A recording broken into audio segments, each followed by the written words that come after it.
Da-na-na-na-na. Ta-da. Na-na-na-na-na. Na-na-na-na-na-na. That's all I'm doing. No. And this is Hockey Night in Calgary. Podcast night in Podcast Calgary. night at HQ. Episode number 41. This is Cowboy Shit with Ted 42. Stovin. I'm Ted Stovin. Oh, this is 42. I saved it as the wrong number. Whoops. Okay, but still, this is episode number 42 with myself, Ted Stovin, host You're of Ted? Cowboy Shit with Ted and Wacey. Across the table from me at HQ, it's Wacey Anderson. What up? Right, and the Buffalo's right behind him. And Zane, he's got his head in the jungle. He's the two-time Canadian PBR champion. It's In Mr. the Zane house. In the Lambert. house. Yeah, he is at HQ. He's in the table forest. He's at HQ for episode number 42. Check it out. 42. Sweet rhymes, bro. You rhymed there? Oh, yeah, I guess. I wouldn't quit your day job, my friend. Yeah, that's probably true. How's that Apple Watch treating you? Liking it? Big fan. Really big fan of it. It's cool because it like tracks my heartbeat. How many And- times are you freaking the fuck out with your heartbeat? Like, is it freaking... No, is it it's just freaking cool out? to see where it's at when I'm doing stuff, like when I'm being Yeah. active or my resting rate or when I'm sleeping. Yeah. And then like I can like answer texts and phone calls from it and run all my Really? music, and it's really cool. I like it a lot. How neat Can is you that, answer the Zane? phone? Yeah, you can just have a full conversation with you. There's like a speaker on it and everything. Oh, It's wow. crazy. Cool. Yeah. How neat is that? So neat. Technology. Pretty slick stuff. So this is episode number 42. It's like, it's Stampede time, man. It's freaking July. July is here. It's Cowboy Christmas. Yeah, We're Calgary, like downtown, they got all the windows all painted up. It Yeah. looks like Calgary Stampede's happening. And we're recording this. This is like, it's still, today's June, well, middle of June. middle of June, and we're 2 weeks ahead of this podcast. Yeah. But like, it's Stampede time. Like, it's game on. People have their Stampede parties planned. Yeah, and you pancake guys breakfast. are listening to this, and it's already Stampede week. Ranchman's, we're already one day in, July 3rd. You're hungover. You're probably hungover. We're probably hungover. I'm a year older. Zane's a Zane's year a older. year older. Like it's He might be you know, hungover too. if you're at the Ranchman's bull ride and you're not hungover, something's happening. Wait, this is coming out on the 3rd? Yeah, Nice. is that the day after your birthday? Day after my birthday, yeah. July So I'll be 2nd. He is hungover. So Zane's for sure. Yeah, but it's okay because the big money bull riding at Ranchman's isn't until the last day. So as long as you're sobered up by Thursday, you're all right. Yeah, and a big lineup after that too with Calgary Stampede. So Yeah. it's just, Are you pool This A? is- yeah, I'm Pool A, so it's a Yeah. solid 10 days pretty much of getting on bulls. Yeah, from Ponoka, Airdrie, Williams Lake, if you go, Yeah. and then you got like Clooney, maybe, unless you're at the Well, Ponoka short round, which ideally is the case. Yeah. Yeah. And then we go right to Ranchman's for 3 days, Stampede for 4 days, and then a little break. Well, Kinsella's on there. And Oh, yeah, Lloyd Wednesday. Minister's on the Oh, Friday. shit, on So you Friday. actually only have Thursday off. Yeah. And maybe Saturday. So Yeah, hopefully Saturday off. yeah, and you could hit TP Creek that If you weekend really as well. wanted to. Wow. Yeah. And they've upped it to a tour rodeo as well. So there's Oh, 8,000 dang. added Big to money. that one. So probably you're going to go. And yeah, probably going to try. Yeah, you bet. So, and then the tour rodeos have actually added a pretty cool bonus if you win the tour. Really? So that's good on What's not the only bonus? a Calgary spot, but I do believe it's a little bit of cash money. So Really? Nice. Like how Yeah. much? What you talking? I better look it up for sure before we say. Let's You don't have to. Yeah, You let's can look just it up. I guestimate. think it's like 20 grand. Nice. Really for the winner? Yeah, you get Each it. event? There's a bonus. If No you shit. Win it. Yeah. Holy crap! How did I badass. not hear about this? And you don't have to go to all of them. Really? And it's to win the tour is No way. It's gonna be a pretty good. Is payout. there a minimum you have to go to? Well, you have to go to the. Where do I no, find there's this not out a at? minimum. Where On do the I web- find on the the info? website? Go to tour rodeos, the tour standings. What happened here? Storm's causing a ruckus. Oh over there. Jesus! That's not the only plug-in around here. I'm just kidding. So heading into a run like this, was just a what do you, call-in, what but do you it's look forward to the most with that many events and rodeos and bulls coming up? Like what keeps the fire burning with stuff like that? Well, I've kind of been on a cold streak here, so I kind of got to get hot and get some of this money here one up that they're all adding. So, I was just, I guess, the prize money and climbing up the standings and finding myself coming into July lacking a little bit. So I got to win a couple rodeos here, get back to the CFR and get a chance at the PBR Canada's title too. So, I guess for the next couple big run here, I'm just looking for really big things and to turn this season around. And then, so heading into Calgary, what's one thing during the Stampede Like, it's my first time in town. I've never been to Stampede. I'd meet you. What's the one thing you recommend that I do while I'm in town at Stampede? Well, go to the Stampede. Fair. Yeah. I mean, taking as many pancake breakfasts as you can. There's a party on every street. Just, take in as much of it as you can, because every business owner here in Calgary wants you to come through the doors and spend some money, and they're all welcoming cowboys into the city for the week. So, I think just try to get involved with the culture that's in the city there this week, and it'll be pretty cool. You enjoy it. How many Stampedes is this for you now? This is 5. It is 5, isn't it? 'Cause Yeah. It was like, what was it? Was it 10, 12, 14, 16, 19, or is there 18 too? Or did you miss 18? You were there in 18. This is 6, isn't it? I'm pretty sure it's your 6. We wrote about it already on the PBR website, didn't we? I'll have to go count my back numbers. Or But it was and look at the 10, numbers. But I 10, think 12, 14, 16 is 4. And then you were there last year. It was I've been there 3 years now in a row. so 16, 17, or And I think I 17, must have 18? missed 14, 15. oh, okay. Yeah. Okay, but so this is actually 6 then. I think maybe Isn't it's it? 6. Yeah, okay. So that's cool. It's pretty sweet. Yeah. I kind of was thinking it was 5, but yeah, it might be 6 now. I It's think it's kind of the 6 though. years are adding up. Yeah. So Yeah. And remember that year, what was it? Was it 14 or 13 was the year it was like you, Tanner, and Ty, and one American guy in the Final Four, and you guys all kicked ass that year, wasn't it? that was 2014. I'd won it 14, in yeah. 13 and got there that way, and I was riding hot coming into 14, and I think it was 14. Yeah, that was when I Because you made wanted it to the top. Yeah, we were in the Final Four, and I got on a bull called Feeling Blue, and Nancy's, yeah. that was the worst bull out of the 4 I could have got on. I wasn't ever going to be enough points, and he didn't really fit me. And if they rode those other bulls, they'd have beat me anyway. Well, because it was like Pop Evil and like Rainy Nights, like all like the jacked up I spinners. think it was Mr. Buddy. Mr. Buddy, yeah. Yeah. Which is what were they won it 90 on, right? Yeah. Well, because Schiffner won it that year. Is that right? I do believe that was on Mr. Buddy. Yeah, that he won it on, yeah. And Tanner got on, or Ty Posbon got on another bull out that side too. He could have been just as many as Scott, if not more. He maybe screwed it up just right at the end. And then I think Zhao was the other guy. Oh, okay. And Zhao got on a bucker too, but Oh, okay. But you won like 23,000 that year. That was a pretty big payday, hey? Like yeah, that mid-July. was probably my best Calgary Stampede, making it to the 4 round, being 88 points on the Saturday round was pretty cool, and got in championship Sunday. I actually didn't win a bronze that year, but I'd won more money and come out of there higher up. But this last year, I ended up winning a round and getting a bronze and stuff. That was pretty cool. So this year we'll try to get a little both. That was a cool ride you made last year. That was a Kessler Bowl. You were like 88 points or 87 points. That was a cool ride. Yeah, he was a cool bull. Ivy League at Kessler's. I'd got on him at Coleman that year, and he was kind of the hot bull coming in. And if there was one bull to ride in that round at Calgary, he was the one, and I ended up drawing him. So got lucky to pick him there at such a big show, and he actually gave me a little more trouble. I rode him the first time dead easy, and he could never rest at that. I maybe slacked off a bit going at him the next time because he was a lot harder at Calgary, I guess, underneath all the lights and stuff. He almost bucked me off. Zane, I want to go back in the early part of your career, and Brett Gardner, former guest of the show, he's a friend of the show. Mm-hmm. He talks about you showing up in Winnipeg at one of the PBRs and winning it, and that was kind of when you broke onto the scene. That is the story, is it not? Well, yeah, when we signed over to PBR Canada that year from PCB, we were talking about that earlier. It was our first year kind of making the transition.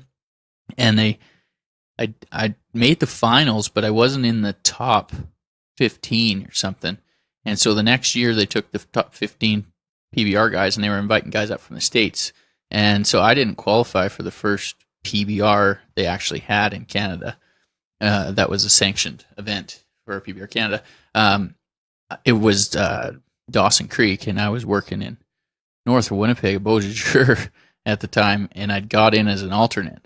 And so I knew I had to go to get into Winnipeg was the following weekend. So I committed to go out to that one, and I think it was about 30 hours between the two. And got in as an alternate. So then when I went to Winnipeg again, I didn't get in. I didn't ride in Dawson. But Siemens, I went out there. They used me as an alternate at Winnipeg, and I was a local boy. I guess I was only an hour from mom and dad's house, and I got in and ended up riding my first bull and thought that was pretty cool. I think it was 86 points and didn't think much of it. And the next day I rode another one and got into the short go and got on a bull Vigilante, kind of a cool old bull that's been Is that around. a Franklin bull?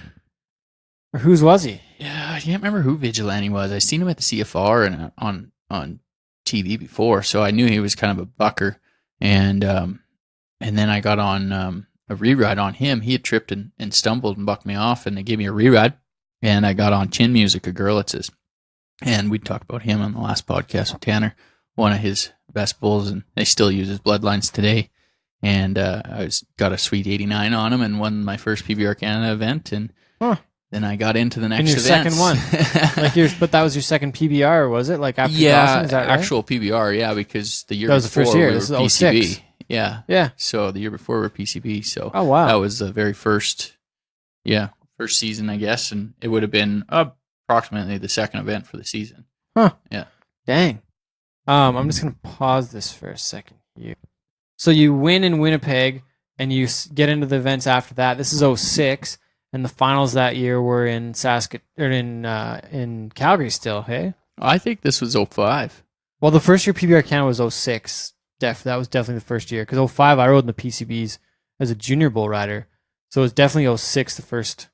Really? Well, that was the first year they had a champion. So I don't know when the first year they had the PBR events in Canada. I'm probably wrong on that. I think it was 05 because I was still in high school because the next event was in Regina. Okay. And I had to write my exam in the morning and then drive to Regina because I was in high school. And I drove to Regina and rode that night.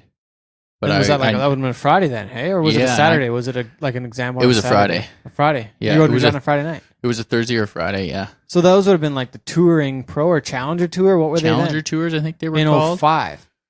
So that They were was when 05. So there were still PCB events that year, but there was no Canadian champion in the PBR. Is that correct then? You'd have to check on that, but that was my first PBR win. I thought we were all PBR Canada at that time. Oh, okay. Because that's how I got in through I remember those standings being, well, why aren't I into Dawson Creek? And they said, well, because we've switched over to the new association. Oh. And we take top 15 out of the last year's standings, Really? on top 30. Huh. And so I missed the cut. Damn. When they switched over. Well, then I don't know. I'm confused. I don't know if it's Me too. 05 or 6. You usually have all the facts. Well, I just know. I usually ask you, Ted. I just know that was the first year that they crowned a champion was 06. That's the first year on the books. So I could be wrong, but I don't know. I didn't go to the PBR Canada Finals until 07. I got to ride down there with Kelly Armstrong and Dwayne Schellenberg from Stettler because I won like $1,100 in Stettler. I rode one shy that one time in Stettler. Mm-hmm. The night it was over top of the PBR Canadian Finals. Oh yeah. But I caught a ride down there with them, and then Kelly fucking left me, like on the way back. I was going back and forth with him from Big Valley because I won the long round the night before, and I had this like $1,100 cash in my pocket. I was like 17. I was just jacked, but I got a ride down there with Kelly, and then he just friggin' left. Like didn't say nothing, just took off. So luckily Dwayne took me back in the liner, but like this ditched guy.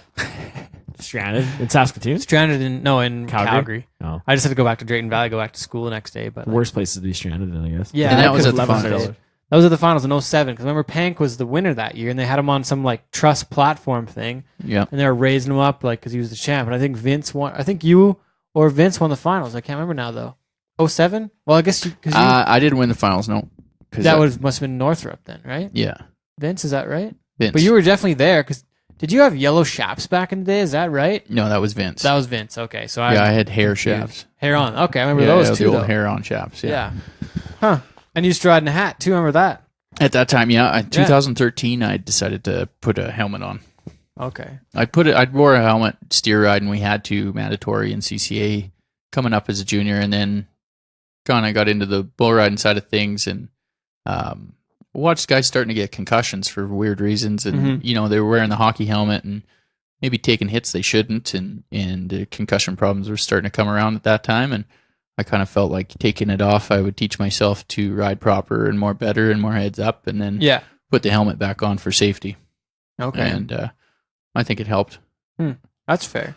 I know when I was going, I felt like I was invincible if I had all my shit on, and it probably wasn't the right mindset. Yeah, you might close your eyes and take a hit, and Yeah. that might have been a start of a bad concussion problem for Yeah. you for your career. Could have been. Yeah, definitely. I found a lot of kids hitting the ground harder and whatnot with those old hockey helmets that we used to wear. Yeah, That's true. Well, so going from there, though, that's 06. We're in Winnipeg. And then we move along to 07, go along a little ways. But I think it was, what year was your first World Finals? Was it, I want to say it was 09, but is 09. that 09, right? 09, yeah. Okay, so 09 was the first World Finals.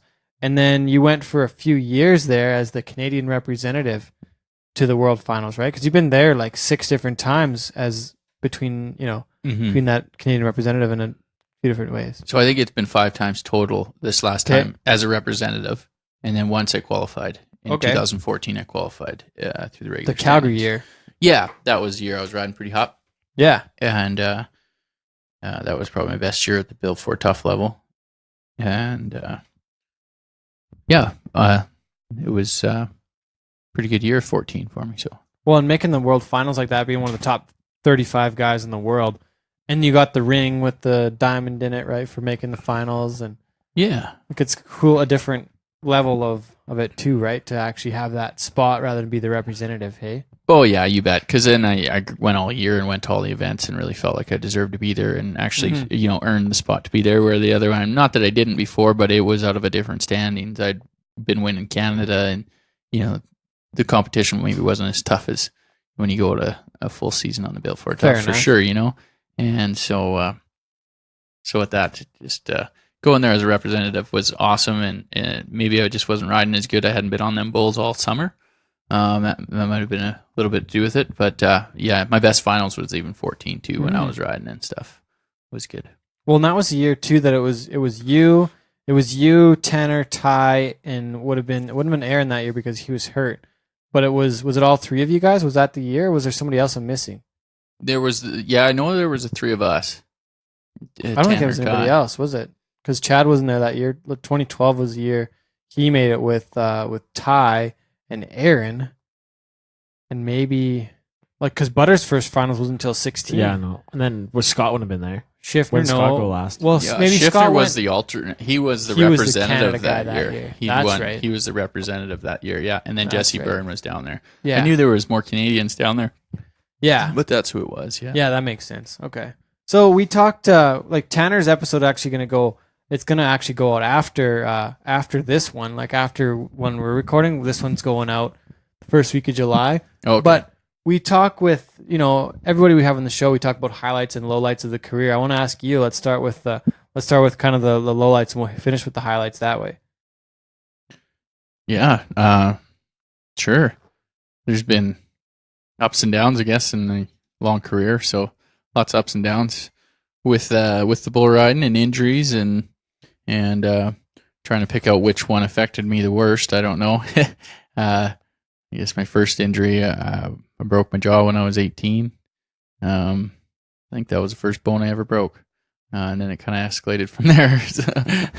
It's funny how that all works. Same year. That was my first one. I was like 17, broke my jaw. Yeah, it was horrible. And like the last kid in my family to get stitches. Geez, and you're the bull rider. Yeah, right. That does it. Yeah, now I've got more than everybody. So yeah, but probably my worst one might have been Stavely. I think that's one everybody refers to. Oh, that's true. Yeah, I had a wreck in Stavely. I do believe it was 2015, early in the season, May 5th.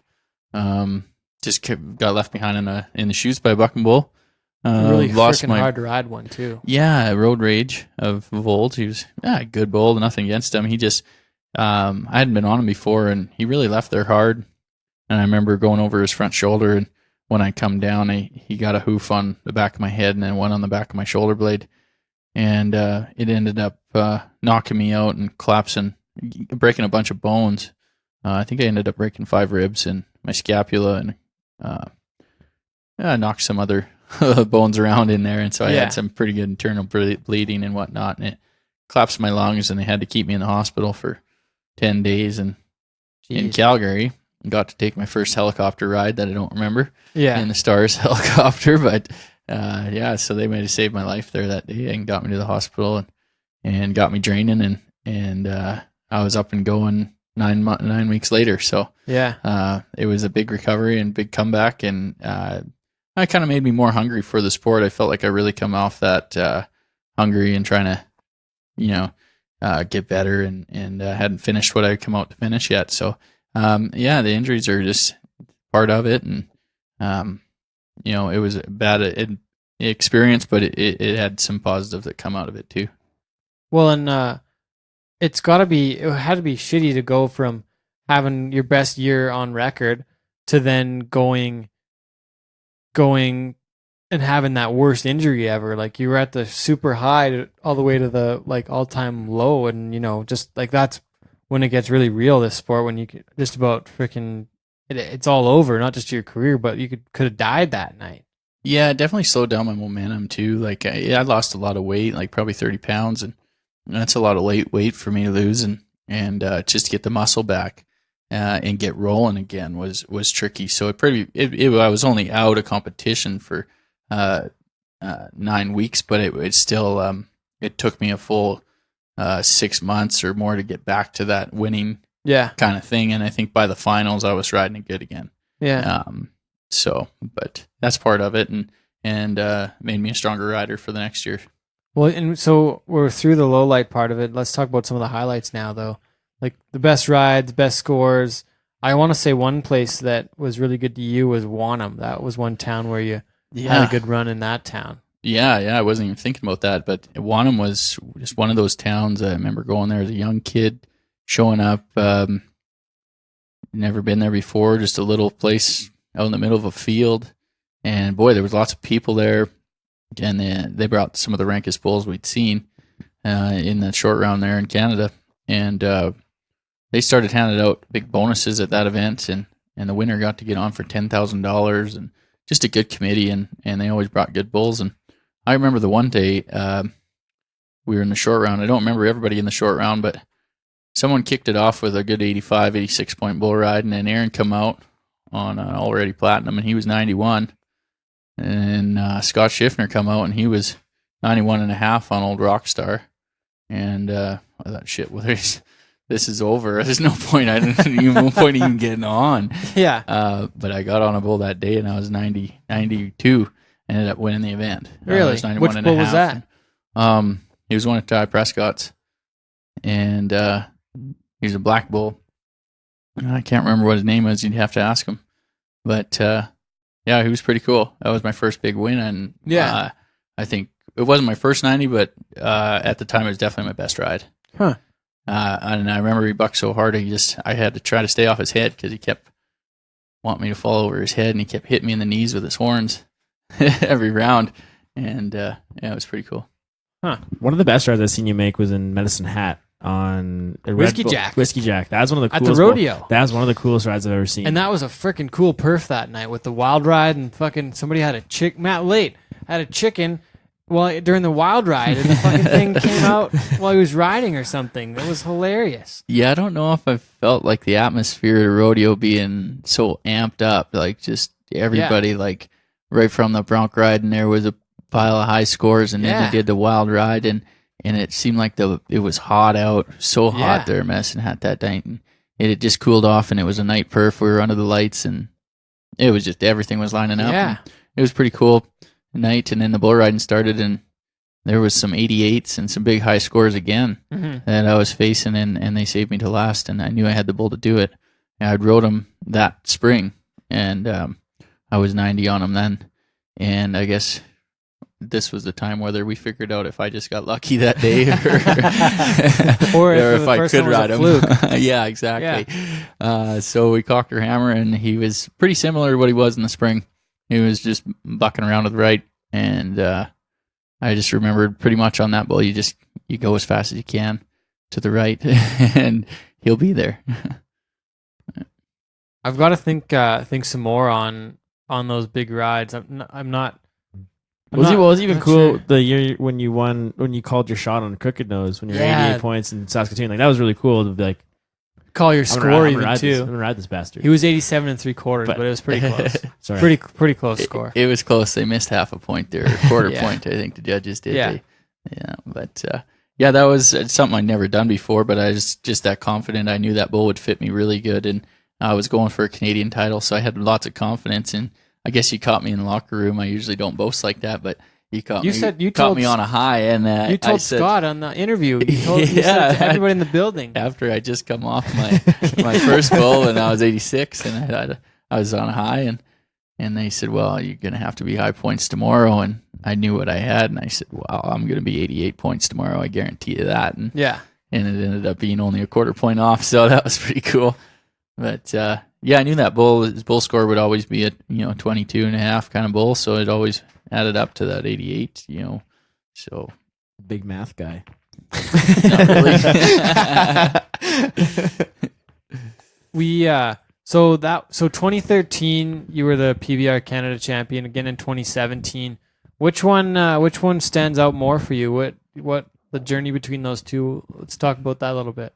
Well, very different seasons. I always say each season's different for me. It seems like the 13 years I've been in the PBR, it's been a different finish or a different way that the season unfolds, and you just got to keep battling however it is. Going into 13, Aaron had beat me 2 years prior. I'd be leading it going in, and he'd beat me at the finals, and then again the year after, I think I might have been leading, or he might have been even leading it, and I couldn't catch him. He still beat me.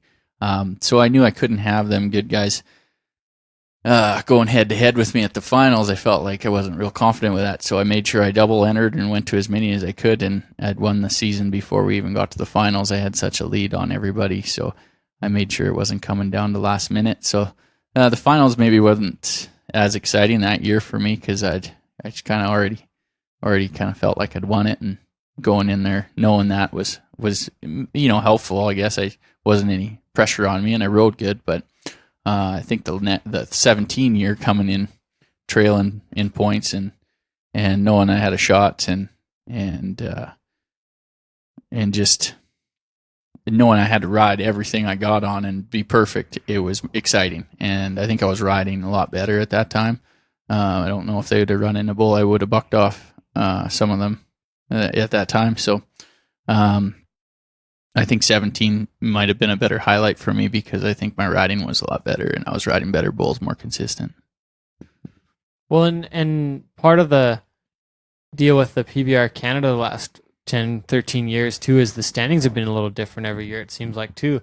Where one year Stetson Lawrence, 2014, Stetson Lawrence won it, but he won a bunch of stuff in the States, and not to take away from him being a Canadian champion in that regard, but a lot of the standings were like some kind of weird bordering. If it was a bordering state to Canada, then the points counted, and there was like some really interesting things they were doing in the beginning that kind of, what would I say? They skewed the way the numbers should have maybe really been if it was just a true Canadian title. Yeah, and we were just playing with PBR at that time and feeling out what was going to work. I think our Canadian guys were like, hey, we don't have enough events. We can't really make the world finals off of our 17, 20 events we have in Canada. So they thought they'd give us a shot at every state that was bordering Canada and adding more events to our season.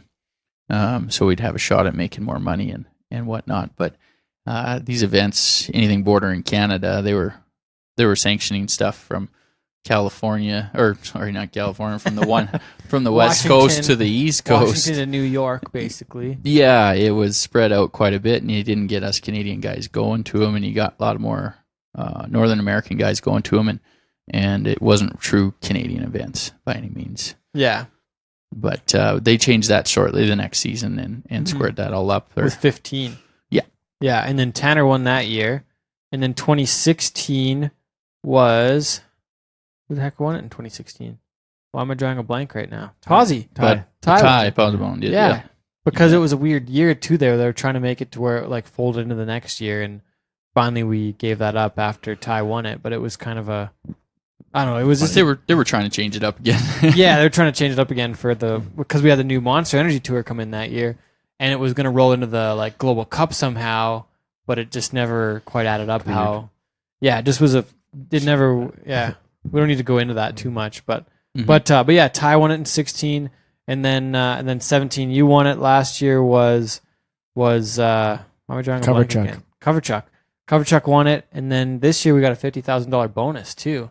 Where both times you won it, there wasn't that bonus in place at the time, or there was the 1 year, wasn't there? 2013, I had to fight for it. They'd advertised it on a thing. I brought it up to them that you guys advertised it, but it wasn't near the payout they're doing now. I think it was 10,000 actually. Teddy was what I got paid that year in 13, and in 2017 it just miraculously never got advertised, and it wasn't a thing. Wasn't a thing. They didn't do it, and I never heard anything of it, and they just didn't pay out anything. Last year there wasn't a bonus, and this year we got $50,000. This year they are, Last year they didn't, but this year they've announced 50,000. It's for surely being there, so that's something for surely to ride for, and that's the most money we've had for a bonus in PBR Canada. Ever. And it's something I think we gotta give props to Jason a little bit for.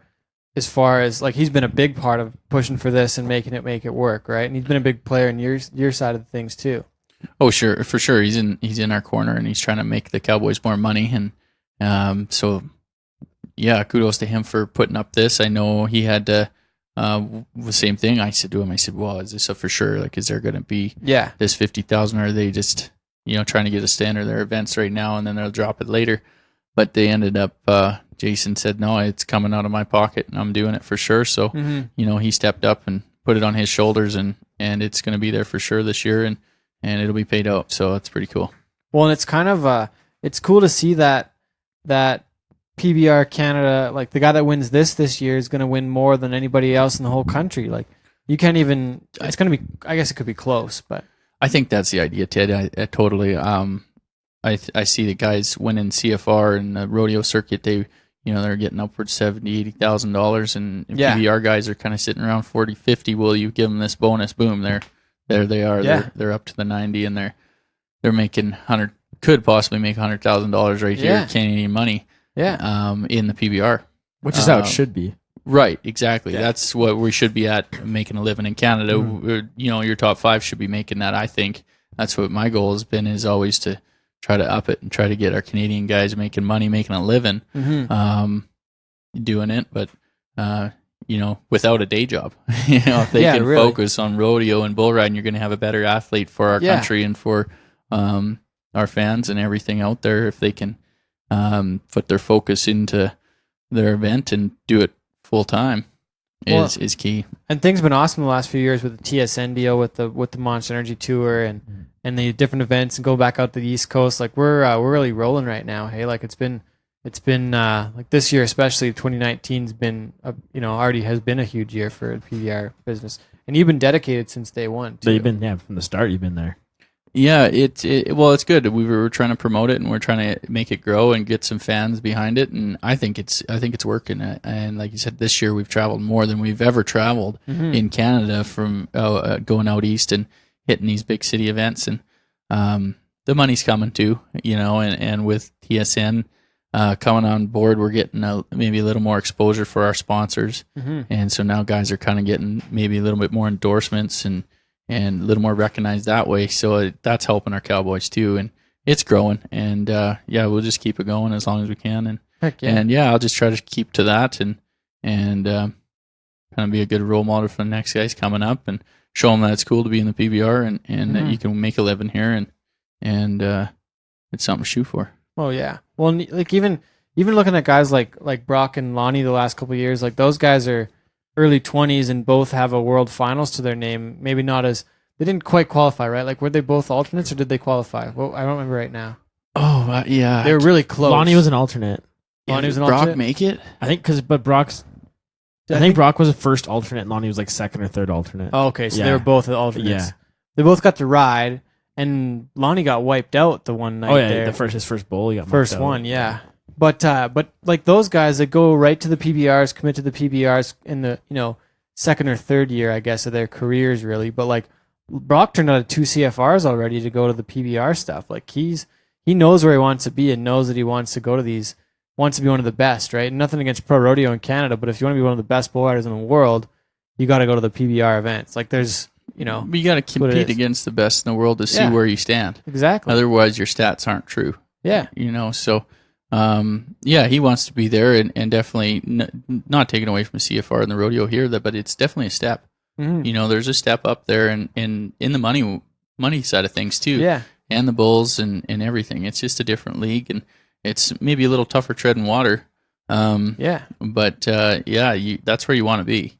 If you want to say you're a professional bull rider and whatnot, you don't really have stats unless you're riding against everybody. So that's my opinion. And I think he's real hungry, and I think good things are still to come for Brock Radford. I think he's a strong rider, and he kind of come through an injury right now and coming back. So we'll expect him to be strong finish to the end of this year and make another World Finals, or if not a few more. Yeah, exactly. A few more, and a guy like Dakota and like these guys can contend. Dakota's, when he's really going and really at the top of his game, like that guy could be top 10 in the world, I think. Yeah, and with the right draws, just get him on a roll and keep him healthy, and we'll be good. So as long as we keep supporting him and his team behind him, and keep him knowing that we're watching, because I know on the road sometimes you're like, oh, nobody even cares I'm down here, and you're just grinding away, and you just know that we're all rooting for him too. So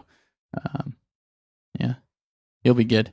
I want to ask about Ace. He's probably one of the most famous rodeo dog, most famous rodeo bull riding dog in the whole country.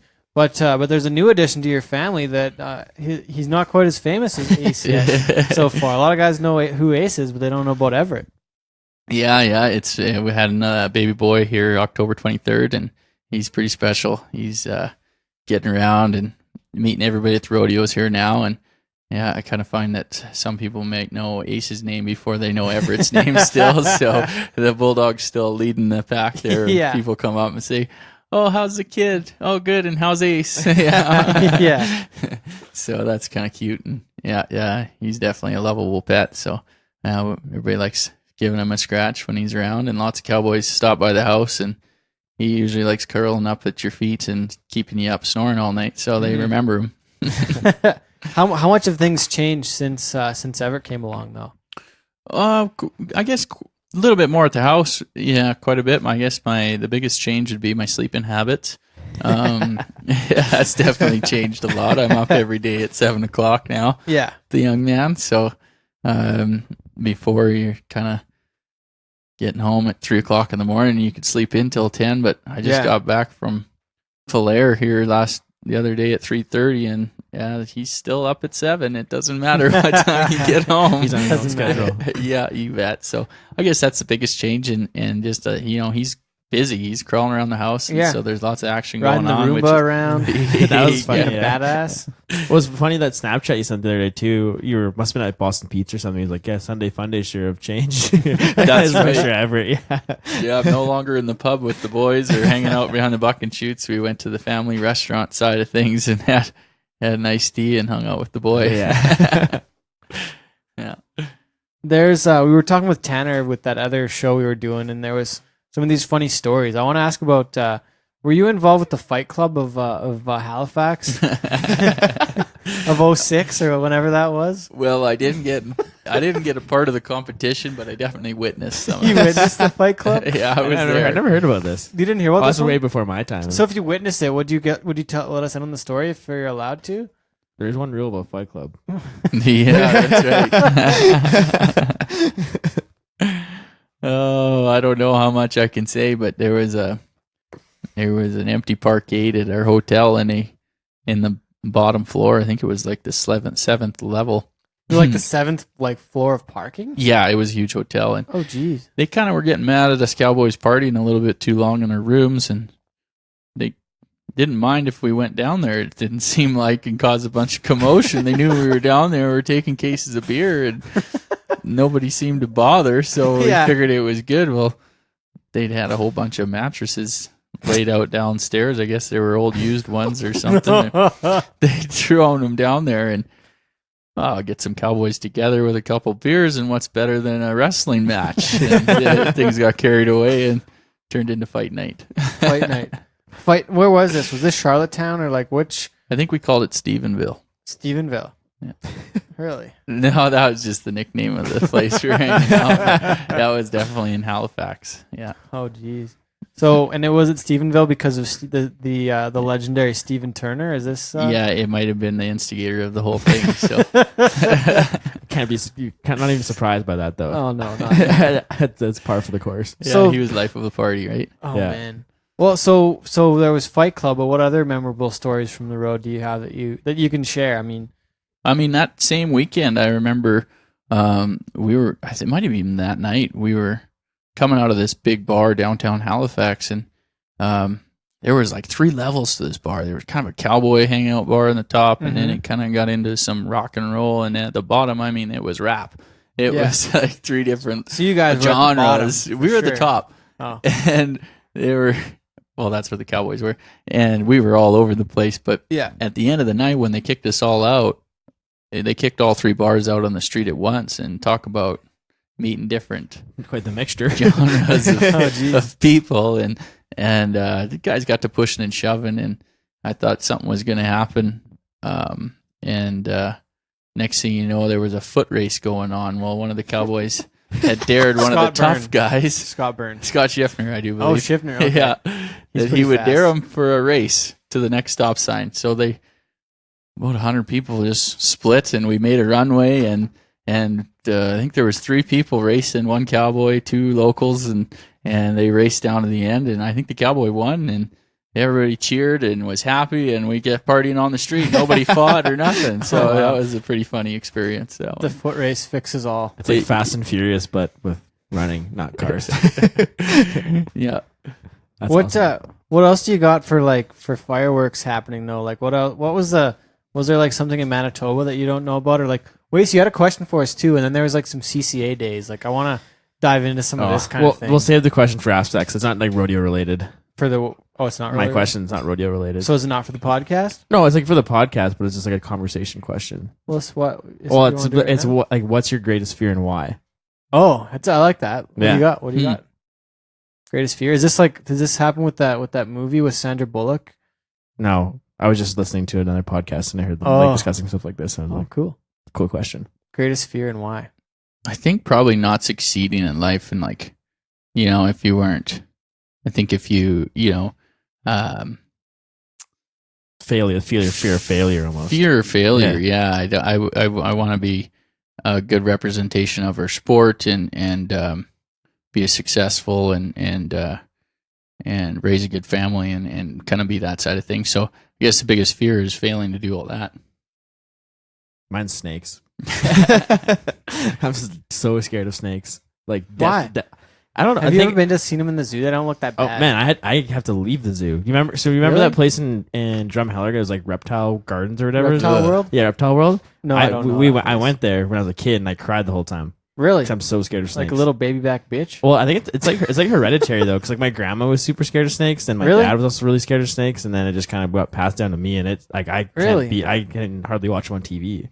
So do you, like a gardener snake scare Any you, kind or of like snake, any kind of snake. really? Just don't. I just don't like being around them. Super uncomfortable. Like just when we lived in Medicine Hat for a while too, and there's like rattlesnakes and bull snakes like all over there, and like, Right. I've had a lot of encounters with them, and it's not good. Not a good. I watched snakes on a plane when I was like 9. I didn't Bad sleep for idea. 2 weeks. Bad idea. There was just snakes in your dreams then? That was terrifying, man. Oh, man. What's yours, Ted? My greatest fear? Oh, man. I mean, honestly, when I was bull riding, it was like I was more afraid of like ending up like paralyzed or something than anything else. Like I would have rather died than been in that way. Like I just thought about like, fuck, I don't want to be that way. That was like a big fear when I was riding. I don't know why. It just was something like I didn't want to be that way, right? Like probably just my parents said that they ever turned into, a vegetable or something. They said, just pull the plug. Right? They're like, fuck that. We don't want to live like that. We don't want to be a burden on people. And I'm like, fuck, this is The real up. shit, man. This is some real shit. But I mean, like at this point, I would fear. Like I don't know. I don't have a ton of fears that way. Like I mean, I'm not too scared of. Like I don't like the snakes either. I'm not gonna Fuck lie. snakes, man. Yeah, like that way, like that kind of thing, and like I don't know what else to say that way. Like heights. Heights aren't cool, man. I'm freaked out about heights sometimes. I'm scared of heights, and I roofed for 6 months. I like to The fly. worst job ever. You like flying That's tough. sometimes. Yeah. Don't love like the bumpy parts sometimes, Mhm. but like I'm okay up there, but like I couldn't just climb to the Calgary Tower. I'd freak out. Where were we the other day? We were hiking somewhere, and I I was freaking I was losing my shit at the top of this freaking mountain.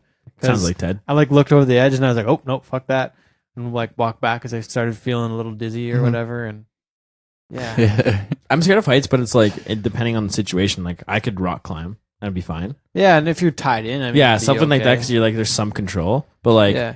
on like when I was roofing, like we never like were tied in. Like Yeah. you're on, and then you're on the edge of the roof.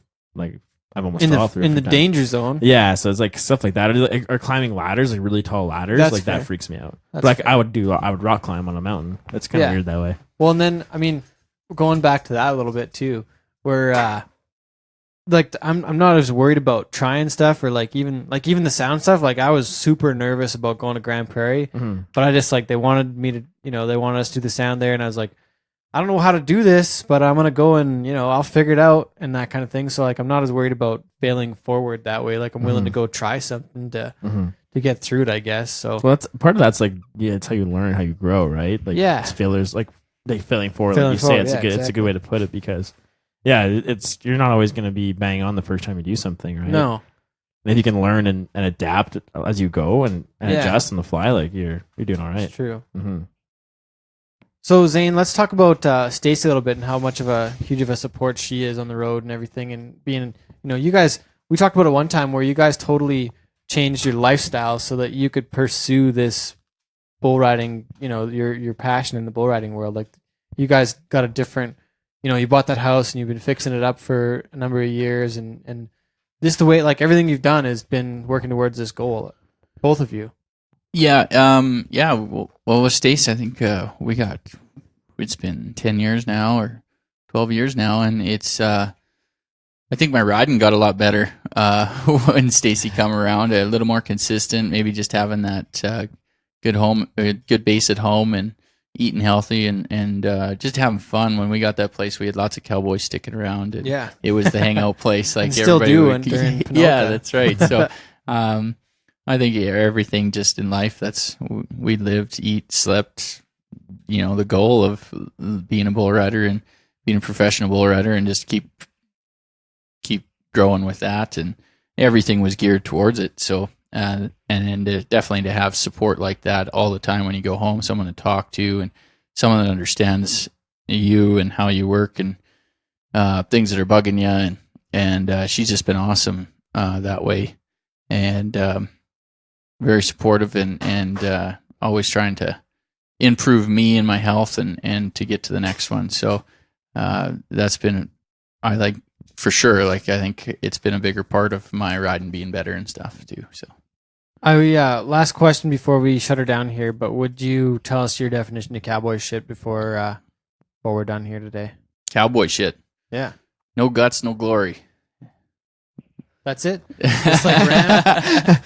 The simple no, version. you just cowboy's about being true to yourself and I guess being a good person inside the arena and outside the arena, and trying to support your friends and being that someone to look up to and the caretaker of your home and the things around you, and that's cowboy shit. Awesome. I like it. Badass. Got anything else, Wacey? We're going to call it an episode. Oh, that's all good, man. All right. That's good. Well, thanks again, Zane. Thanks for stopping by HQ today. We got a big golf tournament to We're gonna have fun. get up tomorrow. Going to be a good day. Have a few beers, maybe some Yeah, booze, you some bet. coffee. The golf might not be great, but fun times will be had. Yeah, exactly. Hey, the weather looks good, and it's gonna be good. We're gonna raise some money for the sports foundation or the sports Med. medicine. So Exactly. that's gonna be Awesome. awesome. Well, this has been episode number 42 of Cowboy Shit with Ted and Wacey. Thanks to our special guest, Zane Lambert. We'll be seeing you guys again post Stampede. We'll be hungover. Guarantee you that. Stampede Again. hangover at B. Yeah, about 3 days worth. So thanks for listening. We'll catch up with you guys then. Happy Cowboy, Merry Cowboy Christmas. See you guys next time.